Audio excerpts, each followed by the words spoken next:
তিনটা গুণ যদি কারো মধ্যে থাকে, তিনটা কোয়ালিটি যদি কারো মধ্যে পান, সে হচ্ছে আপনার দ্বীনি ভাই।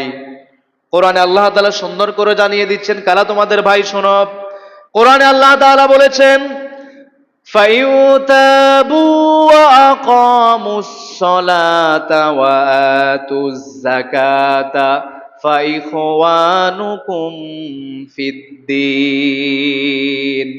কোরআনে আল্লাহ তাআলা বলেছেন, যদি তারা তাওবা করে ফিরে আসে, অন্যায় করার পর কেউ যদি তাওবা করে দ্বীনের পথে ফিরে আসে, আর যদি 2 নাম্বার সে নামাজ কায়েম করে, 3 নাম্বারে যদি সে যাকাত দেয়, ফাইখওয়ানুকুম ফিদ্দীন, সে হচ্ছে তোমাদের দ্বীনি ভাই। সুবহানাল্লাহ বলেন, ধর্মের ভাই, সে হচ্ছে তোমাদের দ্বীনি ভাই।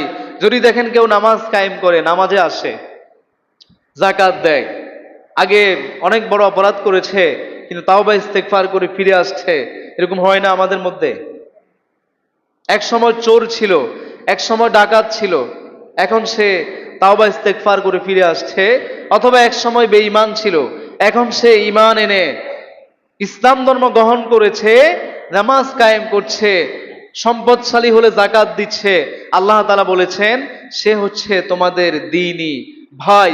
তাকে তোমরা কাছে টেনে নাও, তাকে তোমরা দূরে সরিয়ে দিবে না। মুসলমানদের মধ্যে কোনো মারামারি, ভেদাভেদ, হিংসা, বিদ্বেষ ইত্যাদি থাকতে পারে না।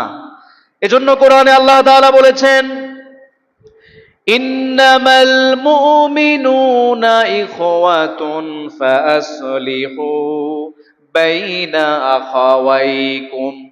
নিঃসন্দেহে মুমিনরা হচ্ছে ভাই ভাই। পৃথিবীর সমস্ত মুমিন, পৃথিবীর সমস্ত মুসলমানরা হচ্ছে ভাই ভাই। তোমাদের মধ্যে কোনো বিদ্বেষ থাকতে পারবে না। যদি তোমাদের মধ্যে কোনো মলমালিন্য থাকে, সঙ্গে সঙ্গে সেটা তোমরা মিটিয়ে নিবা। সুবহানাল্লাহ পড়েন, ফাআসলিহু বাইনা আখাওয়াইকুম, তোমরা তোমাদের ভ্রাতৃত্ব এটাকে সংশোধন করে নাও। দুনিয়ার জীবনে চলতে গেলে কথা কাটাকাটি হতেই পারে, একজনের সাথে একজনের মনের মিল নাও হতে পারে।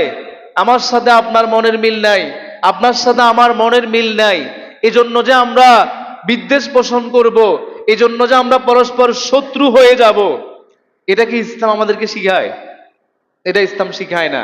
এটা কোরবানি শিখায় নাই, এটা হজ আপনাদেরকে শিখায় না। হজ আপনাদেরকে শিক্ষা দিয়ে যায় এগুলোকে সংশোধন করে নিতে হবে।